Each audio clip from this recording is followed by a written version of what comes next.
My wife cheated on me with my childhood best friend, and now they've both disappeared with over $300, $0 from our joint account, legal battles, betrayal, and a house worth $500, $0 on the line. I never thought I'd be writing something like this, but here I am. It all started with a gut feeling I couldn't shake, then spiraled into a nightmare I didn't see coming. The most shocking part. It was right under my nose the whole time, my wife, cheating on me with my childhood best friend, Jake. And if that wasn't enough, they both disappeared with over $300, $0 from our joint account. Yeah, you read that right. I'm still trying to process how it all fell apart so fast, and honestly, I'm still angry, hurt, and confused all at once. I'll give you some background. And I had been together for 10 years. We got married right out of college, and for the most part I thought we had a good thing going. She was beautiful, confident, a little bitchy sometimes, but I liked that about her. She always had a sharp tongue and a quick comeback, and I guess I liked that. She kept me on my toes. We built a decent life, had a house worth about $500,000 and a joint account with a good chunk of money in it, over $300, $0 to be exact. We were planning to upgrade the house, maybe buy a vacation place, stuff like that. But somewhere along the way, I started noticing small things. She'd be secretive about her phone, brushing off my questions with a laugh, saying I was paranoid or insecure. Her behavior changed, too. She'd stay out later, sometimes with work friends, and she'd get defensive when I'd ask about it. I didn't think much of it at first. I mean, women can be flaky, right? But then I started noticing her phone would be open when she was in the shower, or I'd see strange texts on her screen. I'd catch her lying about where she was going. It was subtle at first, little things that added up. Then one night I came home early from work. I wanted to surprise her, maybe cook dinner. I walk in and the house smells like perfume I didn't recognize. Her purse was on the kitchen counter, and I saw her phone. Screen light up with a message from Jake saying, "Can't wait to see you tonight." My stomach dropped. I froze, staring at her phone, feeling like I'd been punched in the gut. I didn't say anything at first. I just kept quiet, watching her, waiting for her to slip up. The next day, I decided to dig a little deeper. I got access to her email and social media accounts, something I never thought I'd do, but I was desperate. Turns out she'd been messaging Jake for months, planning secret meetups, sending flirty pictures, and even talking about how much better sex was with him. That was a knife in the back. I thought I knew her, I thought we had a solid marriage, but it turns out she'd been lying to my face for months. The worst part, she always lied about everything. Said she loved me, that she was tired, that she was stressed. But her actions told a different story. She was sneaking around with Jake, and I found out because I was stupid enough to check her phone. I never thought she'd cheat on me, especially with someone I considered my best friend. I always thought Jake was loyal, that he'd have my back. Turns out he was just waiting for the perfect opportunity. I was furious, hurt, and betrayed all at once. I wanted to confront her, but I also wanted to catch her in the act first. I needed proof, and I got it. When I finally sat her down, I was cold. I showed her the messages, the photos she sent, the times she'd lied about where she was. Her face turned red, then pale, and she started with the usual bullshit. "It's just sex," she said. "It doesn't mean anything." Yeah, right, like that makes it okay. She told me she was under a lot of stress, that she was confused, and that she didn't want to hurt me, but she couldn't help herself. That was the first lie. She knew exactly what she was doing. She knew it would destroy me, but she didn't care.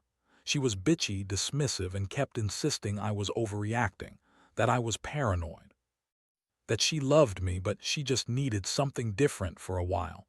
I felt like my world was collapsing. I couldn't believe she'd lie so easily, so comfortably. She was manipulative, trying to turn it around on me, making me feel like I was the crazy one. Meanwhile, she was out there, cheating, lying, and planning her escape. I felt so stupid for trusting her all these years. I kept asking myself how I missed all the signs, how I didn't see it coming. The betrayal ran so deep that I didn't even know what to feel anymore. Anger, sadness, disgust, all mixed together. And then I found out she and Jake had taken over $300, $0 from our joint account. That was the final straw. They just disappeared with it like thieves in the night. I was left with an empty house, a broken marriage, and a pile of questions I couldn't answer. That's when I realized I had to do something. I couldn't let this go. I couldn't let her get away with it, her lies, her cheating, her theft. I started planning my revenge right then and there, but I didn't know exactly how yet. All I knew was that I wasn't going to let her walk away without consequences. The betrayal had cut so deep, I was ready to burn everything down if that's what it took. I needed to regain control to make her regret what she'd done. That's where I am now, trying to figure out my next move, trying to keep my sanity and wondering how I ever trusted her in the first place. After I confronted that night, the world around me felt like it was crumbling beneath my feet. She sat there, her face a mask of indifference, insisting that she loved me and that it was just a stupid mistake. That she was under a lot of stress, that Jake was just a distraction, and that she never meant for it to get this far. I remember feeling this strange mix of rage and heartbreak. I had spent years building this life with her, and now I was faced with the brutal reality that she'd been lying to my face for months. She kept spinning her stories, trying to minimize everything, like she thought I was stupid enough to buy her bullshit. But I was. I knew the truth. I saw the messages, the photos, the bank statements, all of it. I felt like I was living in a nightmare, but I also knew I had to act. I couldn't just let her walk away from this. Not without consequences. Not after she stole from us and betrayed everything we had. I started to plan my revenge that night, sitting alone in our empty living room trying to figure out the best way to make her pay. The next morning, I reached out to a lawyer. I wanted to know my options, especially about the money she and Jake had taken. The amount was staggering, over $300, $0 from our joint account. I had no idea they could do that, but apparently had been transferring money into her own accounts for months, and Jake was involved in some shady financial dealings. I felt completely blindsided. How could she do this to me, to us? I was furious but also deeply hurt. I trusted her with everything, and she repaid that trust with lies, cheating, and theft. I decided I needed to get ahead of her. If she thought she could just run off with the money and leave me holding the bag, she was dead wrong. I started collecting evidence, digging into our bank accounts, bank statements, and even hearing a private investigator. I needed to know where they had gone, how much they had taken, and what kind of damage I was looking at legally. Every day I was waking up with this gnawing sense of betrayal, and every night I'd lie awake, plotting my next move. I knew I had to act fast before they disappeared completely or before she managed to spin the story in her favor. Meanwhile, was acting like nothing had happened. She'd go out, act bitchy, dismiss my concerns, and throw around her usual lies. She'd say she was trying to figure things out, or that she was sorry I felt that way, but I knew better. I could see right through her. She was a master manipulator, and she knew exactly how to twist everything to her advantage. She kept insisting she loved me, that she was sorry for hurting me, but I didn't buy it anymore. Not after what I found out. The more I dug, the more I realized how deep this all went. Had been planning her escape for months. She'd been meeting Jake secretly, planning how to take the money, and even trying to hide her tracks. I found texts where she was telling Jake how we're finally free and how she was going to start fresh somewhere new. That's when it hit me. She was planning to leave me, take the money, and start over, and she had already convinced Jake to go along with it. They were in this together, and I was just the fool who trusted them. I couldn't believe I'd been so blind. I always thought was a bit bitchy, sure, but I never thought she'd betray me like this. I felt stupid, betrayed, and angry. The worst part. I still loved her, or at least I thought I did. But now I wasn't sure if I'd ever be able to trust her again. She was a liar, a thief, and a cheat. And Jake, my best friend, was just as guilty. How could they do this to me, to us? The house, the money, everything gone in a matter of weeks. I had to do something, and I knew I couldn't just sit around and wait for her to come back or to make her confession. I had to take control of the situation. That's when I made my decision. I would fight for what's mine, for the house, for the money, for my dignity. I wasn't going to let her walk away with everything. I was going to take legal action, expose her lies, and make her regret ever crossing me. I started to think about how I could turn this around, how I could use her own manipulations against her. I wasn't just going to confront her and yell. I was going to make her feel the full weight of her betrayal. I was going to make her pay, and I was going to do it in a way she'd never see coming. But before I could do anything concrete, I had to find them. I needed to know exactly where they went, how much they took, and what their next move was. I got in touch with the private investigator, handed over all the evidence I had, and waited. I felt a strange sense of calm mixed with chaos, like I was finally taking control of my life again, even if it was just in small steps. I was ready to fight, ready to expose them, and ready to take back what was mine. The betrayal cut deep, but I was determined not to let it destroy me. I'd come up with something, I just knew it. The investigator finally got back to me after a few days. Turns out, and Jake didn't go far, they'd rented a small apartment about 2 hours away. They'd taken most of the money, but I was stunned to learn they'd also been laundering it through a series of shell companies and offshore accounts. That's how they thought they could just disappear with over $300, $0, and leave me holding the bag. I felt this mixture of rage and helplessness. I'd been betrayed by my wife and my best friend, and now I was stuck trying to piece everything together. The investigator handed me some of the details, which I pored over late into the night. I couldn't believe how deep this went. Had been planning to leave me for months, maybe even longer. She'd been secretly talking to Jake, plotting how to drain the account, and she'd even opened new bank accounts under fake names. I looked at the bank statements, the transfer records. Everything pointed to a calculated, cold-blooded betrayal. It was like she'd planned her escape from the beginning, and I was just too blind to see it. I was furious.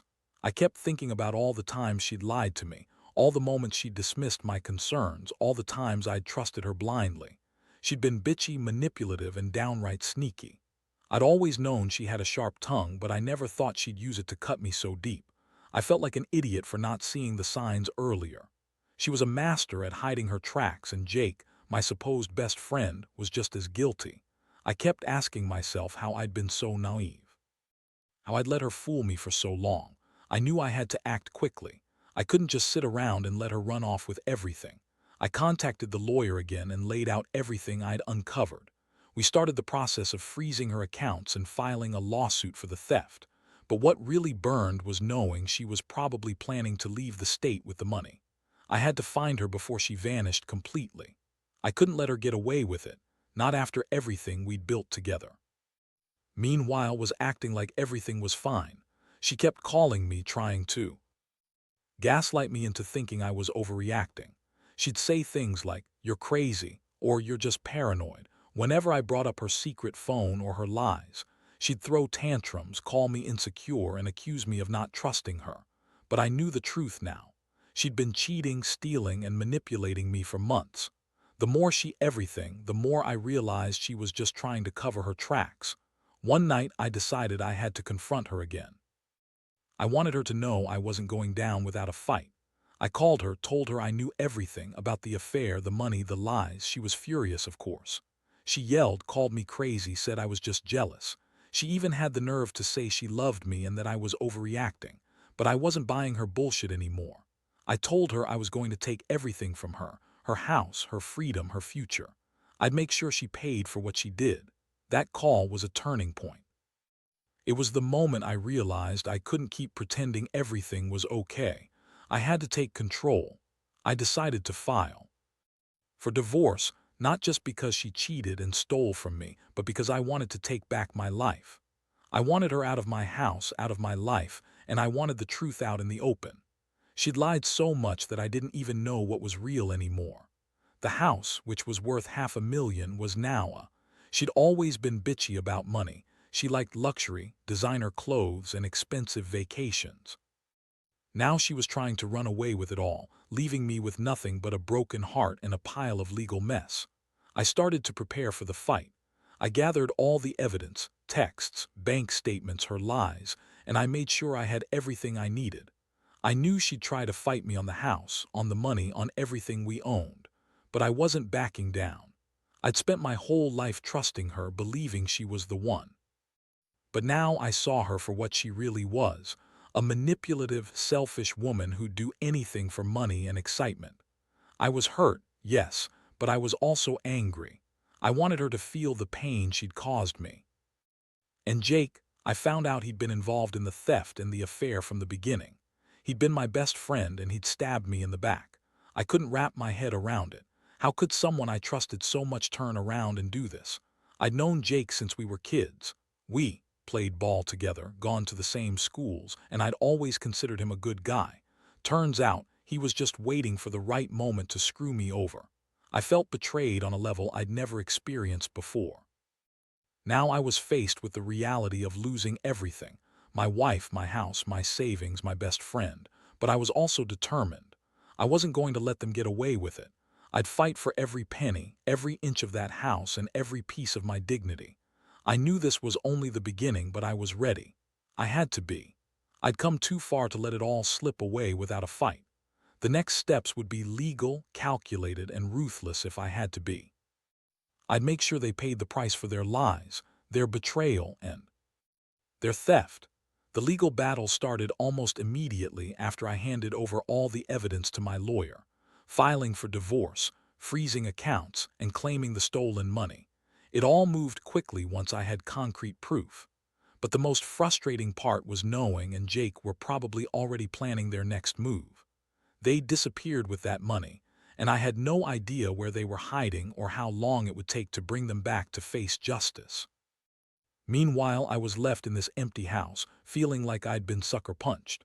The house, our biggest asset, was Nawa. I knew would try to claim she deserved half, even though she'd betrayed me so thoroughly. The first court date was set for a few weeks later.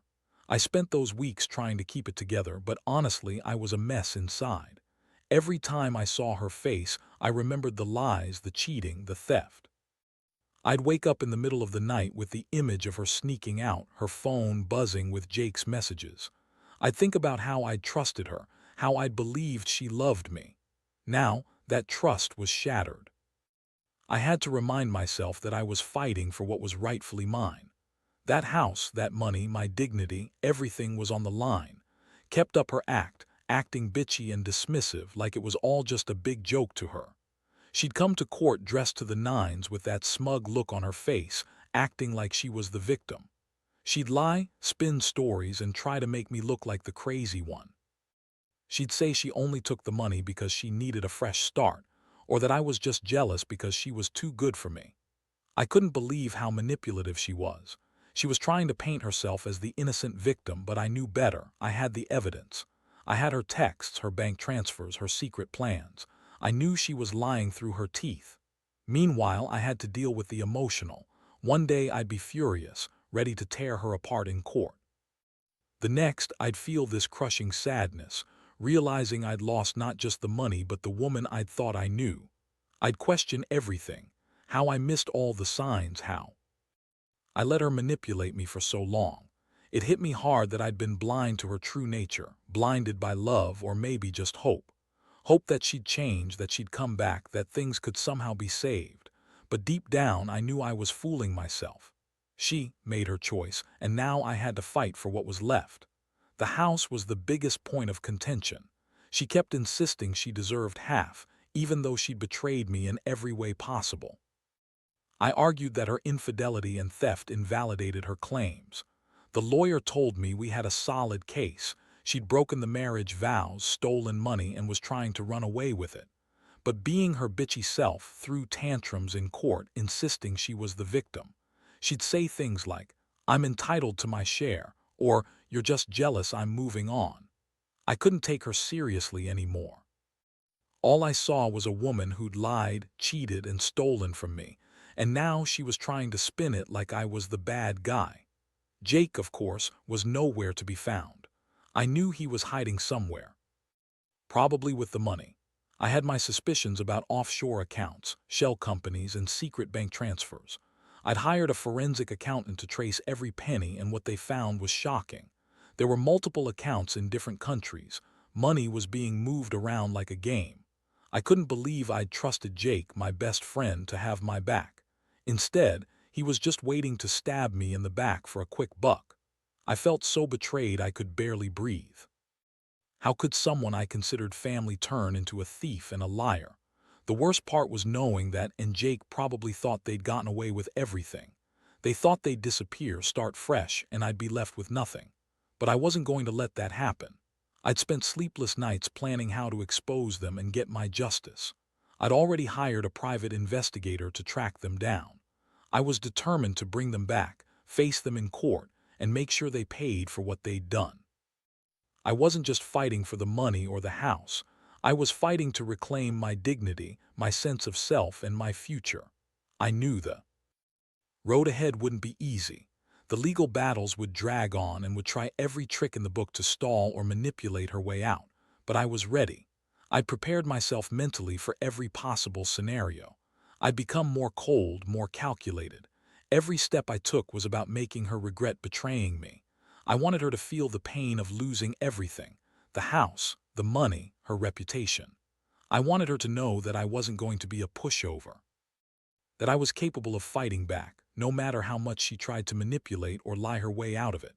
And Jake, I had no doubt I'd find him. When I did, it wouldn't be pretty. I wasn't the kind of guy to let someone get away with stealing from me and betraying my trust. I'd make sure he paid for his part in this. I'd make sure both of them understood that betrayal comes with a cost. I'd lost a lot: my wife, my best friend, my peace of mind, but I still had my resolve. I was determined to see this through, to get justice, and to rebuild my life from the ashes of their lies. The fight was only just beginning. The days that followed were a blur of court dates, endless paperwork, and sleepless nights. I threw myself into the legal fight with everything I had. Every document I had gathered, every piece of evidence I'd collected, was now on display. The judge saw right through manipulative tactics, her bitchy smirks, her insistence that she was the victim, her outright lies. I could feel her frustration growing as my lawyer laid out the case. She'd betrayed her vows, stolen a massive sum of money, and tried to run away from her responsibilities. The house, the money, the betrayal, they all painted a clear picture. His demeanor was increasingly hostile. She'd show up to court dressed to impress, throwing around her bitchy attitude, trying to intimidate everyone. She'd claim she deserved half the house because she'd sacrificed so much, even though she'd been caught red-handed cheating and stealing. She kept insisting that I was just jealous, that I was insecure, that I didn't understand her needs. I wanted to scream at her, to tell her she was the one who'd broken everything we built, but I kept my cool. I knew I had to stay composed. If I let her see how much she'd hurt me, she'd just spin it against me. Meanwhile, I was actively tracking down Jake. I hired a private investigator who finally found him hiding out in a small town a few hours away. He was living in a rented apartment, trying to lay low. I was furious. The man I'd trusted, my best friend, was now just another thief. I decided I'd confront him in person, but I had to be strategic. I wasn't about to let him manipulate me or scare me into backing down. I planned to do it calmly, show him I wasn't afraid and that I'd make him pay for what he did. When I finally met Jake face to face, the confrontation was intense. I kept my voice steady, told him exactly how betrayed I felt. He tried to lie, act innocent, but I had all the evidence. I threw the bank statements and texts right in his face. I told him I knew about the offshore accounts, the shell companies, and the entire scheme. His face went pale. He knew I was serious. I told him I was going to sue him personally and that I'd see him in court, if not for stealing the money, then for destroying a friendship that had lasted for over 20 years. I made it clear I wasn't going to let him get away with it, and that I'd fight tooth and nail to get my money back. Back home, behavior only got worse. She started accusing me of stalking her, claiming I was obsessed with catching her. She'd throw tantrums, scream at me, call me crazy for digging into her past. But I didn't care. I had the evidence. I had the law on my side, and I was determined to see this through. I knew she was trying to spin her story in court, trying to make me look like the bad guy, but I didn't care any more about her manipulations. I just wanted justice. I wanted her to feel what I felt: betrayed, humiliated, and defeated. The house, which was once our sanctuary, was now kept insisting she deserved half because she'd helped build it, even though she'd been cheating and stealing all along. I argued that her actions invalidated her claims, that her betrayal had broken the marriage and forfeited her right to Claim half. The lawyer told me I had a strong case. Her lies, theft, and infidelity all worked against her, but kept fighting, throwing her bitchy attitude around, trying to sway the judge with tears and accusations. I knew better. I knew she was just trying to spin her lies again to get what she wanted, but I wasn't going to let her have it that easily. The most surreal moment came when the judge asked directly if she'd been unfaithful. She didn't deny it outright, but she tried to minimize it. She said it was just sex, that it didn't mean anything, that I was overreacting. The courtroom fell silent. I felt my blood boil. How could she be so callous? She cheated, stole, lied, yet she still had the nerve to act like the victim. I looked at her and thought about all the years I'd trusted her, all the nights I'd spent trying to make our marriage work. It was over. The betrayal was too deep. I just wanted her out of my life, out of my house, and out of my mind. Throughout all this chaos, I kept thinking about what I'd learned. Trust is a fragile thing, I realized. One moment you're building a life together, and the next, everything's shattered because of lies and greed. I'd been naive, believing that love could fix everything, but I learned that sometimes people are just selfish. Never loved me the way I thought she did. She loved her own lies, her own schemes, her own escape plan. And Jake, my supposed best friend, was just another snake, waiting for the right moment to strike. Now I was preparing for the final court hearing. I knew would try to fight me on the house, on the money, on everything. But I had my evidence, my lawyer, and the truth on my side. I was ready to fight to the end. I wanted her to know that I wasn't going to let her walk away with everything she'd stolen from me. I'd fight for my house, my savings, and my dignity, no matter how long it took. Because at the end of the day, I knew the real victory wasn't just about the money or the house. It was about reclaiming myself from the wreckage she and Jake had left behind. And I was determined to do just that. The final court hearing was a whirlwind, and I knew it would determine everything: my future, my peace of mind, and my ability to finally move on. Showed up dressed to impress, her bitchy smirk plastered on her face like she was already expecting to win. She played the victim again, crying fake tears, insisting that she was sorry for everything, and that she just wanted to start fresh. I sat there, feeling nothing but cold anger. I had all the evidence: her texts, bank transfers, offshore accounts, and her own words admitting to the affair. I knew she'd been lying through her teeth, trying to manipulate the court. When it was my turn, I laid everything out: how she'd lied, cheated, and stolen from us. I told the judge about the offshore accounts, the shell companies, and how she'd planned her escape for months. I explained how Jake had betrayed me, how he'd been involved from the start, and how I tracked him down and confronted him. I made it clear that her actions had broken the marriage beyond repair, and that she had no right to claim half the house or the money. I asked for full custody of the house, the return of the stolen funds, and a fair division based on her betrayal. The judge listened carefully, then looked at with a stern expression. After a tense moment, she ruled in my favor. The house was awarded to me outright and was ordered to pay back the stolen money, with interest. She was also any claim to the house, and the judge made it clear that her infidelity and theft had invalidated her claims. His bitchy smirk faded into a look of shock and rage. She tried to argue, to spin her lies again, but the judge wasn't having it. The evidence was too overwhelming. As the court session wrapped up, I felt this strange mix of relief and exhaustion. It was finally over, and I had won. I looked over at who was now red-faced and furious, and I felt a sense of closure. I knew she'd never admit what she'd done, but the court's decision was clear. She'd betrayed her vows, stolen from us, and tried to run away. She'd lost everything because of her greed and selfishness. I was finally free from her manipulations, and I knew I could start rebuilding my life. The aftermath was a whirlwind of emotions. I moved out of the house, which I now owned outright. I cut ties with completely. No more calls, no more lies. I contacted a financial advisor to help me secure what was left of my savings, and I started working on healing myself.